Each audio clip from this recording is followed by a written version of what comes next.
instead of a filmmaker this month, I am talking to a film festivaler, if that's what you would call it, Rob Gill. And he is with the, did I mispronounce it? Is it Jill? No, it's Gill. Everybody pronounces Jill, but Gill is right. So you're right. Yes! I pronounced somebody's name right. I think that's the first time that's ever happened on this show. And you're with the Richard Harris Film Festival, which is here in Ireland in Limerick, right? That's correct, yeah. Yep, and the festival's been going on since 2013. So this is the third year for it? This will be the fourth year. Fourth year, okay. Yeah. Mm-hmm. So it evolved out of the Gathering, which was an initiative held by the Department of Tourism a few years ago to try to encourage the Irish diaspora to return to Ireland. So one of the ideas we had was to try to encourage Irish filmmakers who may be working abroad to return to Ireland to show their work to an Irish audience. Mm-hmm. And then, because it was in Limerick, there is no one better to name it after than Richard Harris, who was probably one of the first Irish leading men to make it in Hollywood. I mean, he really laid a path for the likes of Liam Neeson and all the people who have followed since. Milo O'Shea. Milo O'Shea, of course. Yeah, we've evolved the models slightly since so initially we only kind of had opened up to Irish filmmakers or filmmakers of Irish descent, but now it's taken on a much more international feel, because we figured out not only are there Irish filmmakers living in the States and in Europe who want to show their work in Ireland, we also have a lot of foreign filmmakers living in Ireland who are immigrants as well. So it's a way of trying to make it a film festival, a diaspora film festival, but not limited to that. So and our main goal essentially is to encourage independent filmmakers. Do you break the categories down then? Films made by Irish, director, producers, or is it more broken down by dramas, documentaries, short films, long films? Like, what's the? Yeah, we don't try to break it down by genre, so we try to be genre agnostic to an extent. For our short films, we have the categories we have is Midwest, which is for the Limerick tip, that local region. And does it need to be shot in that region, or for filmmakers from that region? Okay. That's one section. Then we have the Newport Beach film section. Winners of that selection automatically get entry to the Newport Beach Film Festival in the US, which is one of the biggest and fastest growing film festivals in California. It attracts 50,000 people to it each year. It gets tens of thousands of submissions. It's growing huge, and its process to get selected is very rigorous. So that gives filmmakers who are selected at our film festival a great advantage, because they can screen in front of that audience, which is a Hollywood audience. Yeah, so that's the criteria for that is either the producer, the director, or one of the main actors has to be Irish, but the rest of the cast can be non-Irish. Then we have an international and national section, which is just open to filmmakers from all over the world. Last year, for example, we got submissions from Ukraine, Syria, Iran, Argentina, Canada, Australia, and then we have a feature film section which is entirely open as well. So that can be from anywhere in the world. Mm-hmm. This year, for the first time, we were opening submissions to sports documentary makers. Okay, but only sports documentary makers. It's a separate section, yeah. Mm-hmm. So that's basically because Limerick is considered to be a strong sporting city. It's also we are working in cooperation with one of the bodies in Limerick that promote sports. It's kind of a separate part of the festival almost. So it's going to be on the last day. So as a result, when we started off in 2013, we had a nice day and a half festival. Mm-hmm. That has now evolved into a 5-day festival without us even kind of realising it. Oh, nice. Essentially. so it's going from Thursday this week, Thursday of the October bank holiday weekend through to the Monday. First weekend in October? It's still... When's the it's October last. End of October? Yeah, so 31st of October is the last day of the festival. Okay. Yeah. And then 5 days. How many films get shown? So in terms of roughly? features, we'll have about 5 features, and then in terms of shorts, we will probably have about 40 this year, between 40 and 50. Now, another thing we've added this year, because last year we found we got so many good quality submissions, we just didn't have the time to screen them. So as a result, we added a video on demand platform. So some submissions that mightn't necessarily, that we mightn't have time to screen as part of the festival proper, the offline festival, they'll be part of our online festival. Okay. And then some of those films they'll be online for the festival window, but they can also be online later if the filmmaker desires. So if they don't have a distribution deal, for example, if it's a feature or if it's a short film and they want to keep the film live beyond the festival season, they have a ready-made kind of distribution channel on our video on demand platform, which will be linked to our website. Okay. I guess one of the things that we kind of were talking about this before the show is there's a lot of film festivals nowadays, and you mentioned there's 35 film festivals now, right? At least, if not more. In Ireland alone. Yeah. And so kind of what really kind of helps yours stand out? We keep a very personal feel, so the filmmakers feel that they're involved as part of the festival, so they're not just, their film just isn't being screened, but that they're involved in all the activities of the festival. So because we're quite small, we can give a personal touch that some of the other festivals just don't have the ability to do, because there's so much stuff going on. Limerick's a small city, the area, the locations of where the festival are all located in a small area, so it just means that everyone's together. All the filmmakers tend to stay in the same hotel. They meet each other. We have a network evening, which is a very popular part. Okay. But the filmmakers will have networked, and they'll have collaborated long before the network evening even takes place. And we've heard of ideas about from one of our first editions of the festival.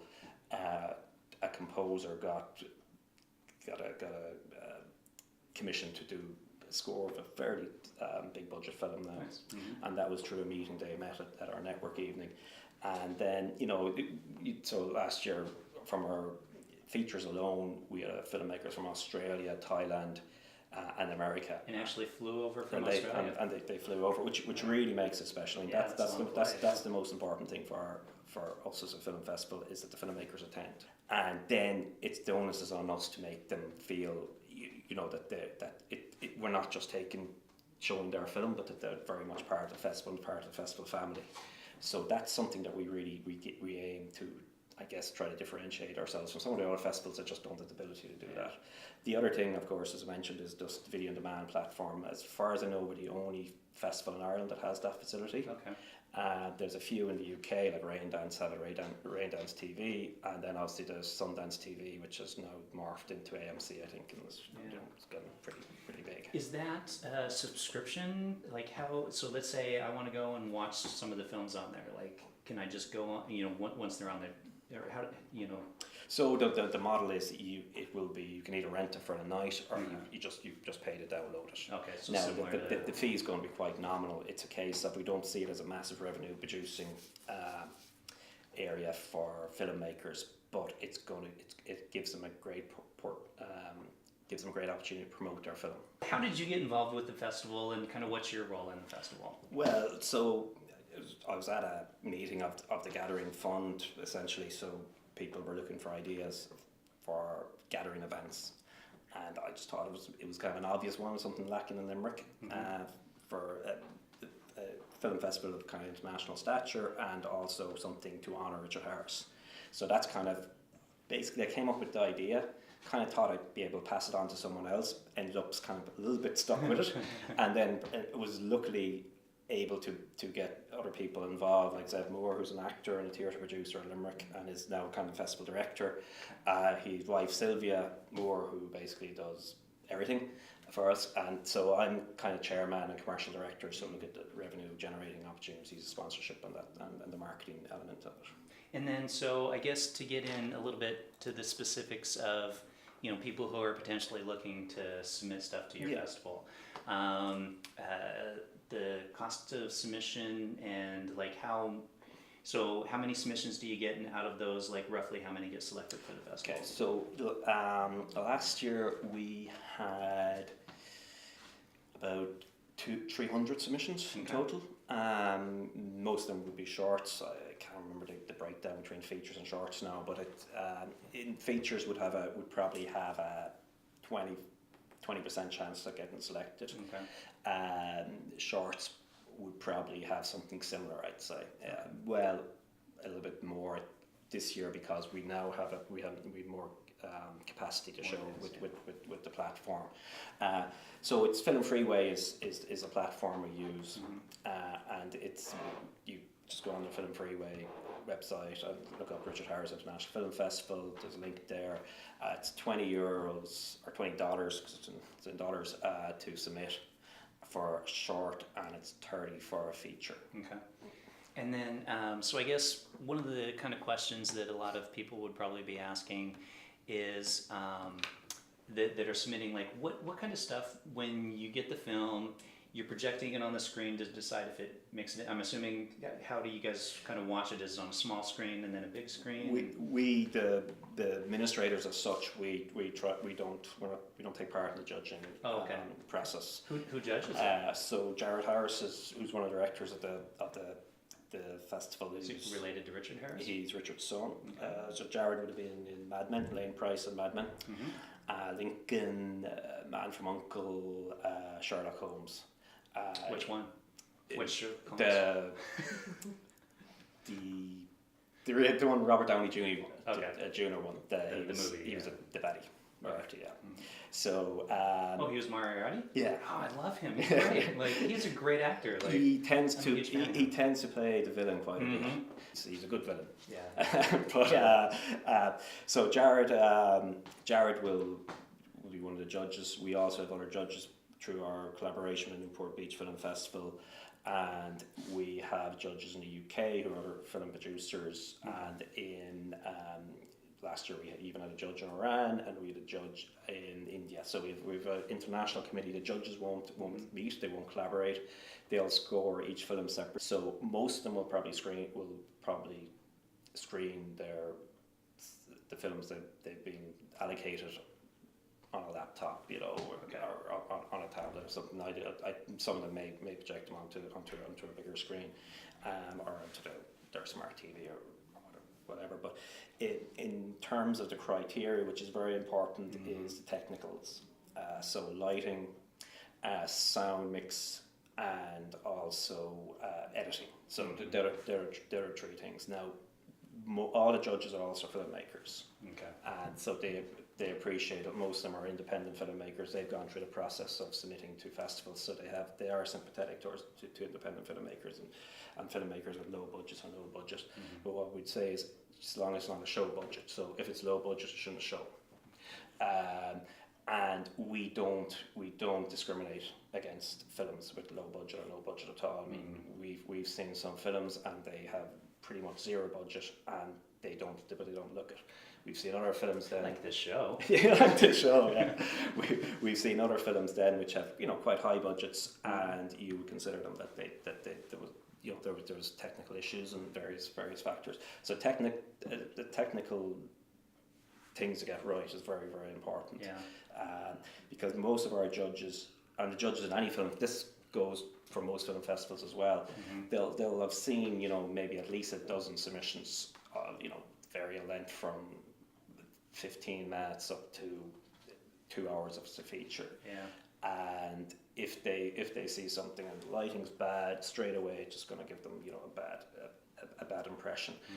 So they're not going to have the patience maybe to judge the film on its artistic merits. Right. Yeah.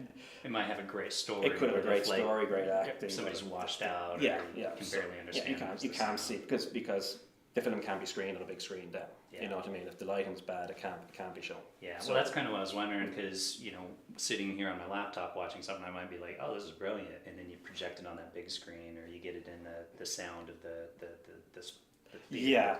I mean, we do tech checks and stuff, but like before we notify someone final thing in case there is an issue. But Okay. generally, we've been lucky enough that we've never had an issue that we had a film that great and that, and then so at the end of the day, it didn't work. And to be honest, the submissions we get, the quality has astounded us the last few years. Yeah. First year when you're a new festival, you can it's understandable. You don't get the quality of submissions because no one knows who you are, but as you grow and your reputation grows, then you see the quality of submissions coming in, and we could have easily screened twice as many films as we screened last year of equal quality. These are films from all over the world, from Ireland, from India, Syria, and they're astounding pieces of film. Yeah, and it's something we talk about on the show a lot, is how technology nowadays, cameras, lighting, and sound is so accessible that you don't need a ton of money to make a brilliant film. That is what is key now. Exactly, Yeah. and so if you do miss out on one of those things, it kind of makes sense that with the competition. A question from a discussion that I was having with someone, and you might not know since you're not part of the selection process, but somebody was saying that often what gets looked at is the credits, and this idea that if you're reading through the credits, that the more people there, the more likely something is to get selected, because it implies that it had more of a crew. And so what happens is sometimes people will basically make up names. So if I'm the director, the DOP, the editor, that kind of stuff, I might say, okay, well, Milo Dennison, director, Grant Dixon, director, like that kind of yes, stuff. Yes, yeah. No, that's not one of part of our criteria at all. Urban myth in filmmaking. Yeah, I can't really speak for all our judges, but it's not something I would imagine. I mean, we the last thing we'll look at, or our judges will look at, is even the pack that's put together. They'll look at the film first, try to judge the film in its own merits. Now, the thing about it is, in filmmaking, it's a fairly subjective. Certain films you might like, or certain films you won't like. So that's why there's a lot of focus on the technical. Yeah. Because if it's a horror film, you might like horror films, but if it's well shot, then it's technically proficient. So you're gonna get over your anti-horror bias, for example. Yeah. So that's why. But of course, the storyline's important, the script and the acting and directing. But it's just the technical thing is something that can disqualify you straight away. Okay. Yeah, and I would imagine by the time you get to the credits, you've already made your decision whether it's in or out. Yeah. I've never actually heard that one. That's So they've told me that. Yeah. Okay, so we're getting close on time. So we've got kind of two more questions that I'm going to try to rush through. For winners, is there an awards contest? Yeah, we have it. We have an awards show this night, so there'll be ones for best direction, best acting, best short overall. There's different categories, so Newport Beach, international, local will have different categories. Okay. And so we're going to have a big not black tie, but a big formal awards night. Okay. We also give an award to an Irish actor or filmmaker who has made a contribution to Irish film. So last year Patrick Casey composer got it. How Irish does this person have to be? Because from the US, most everyone claims Irish ancestry. Well, George Clooney is Irish enough if he would come. If he submitted something. Yeah. Sure, but come on out. Yeah. So, okay. Looking forward to the festival this year. Entry deadline, is it already missed? No, it's we will have an entry until the end of July. We may extend it for a few weeks as well. So okay, yeah. Perfect. So Adrian's not editing this episode, so it will probably be posted before the end of July. Perfect.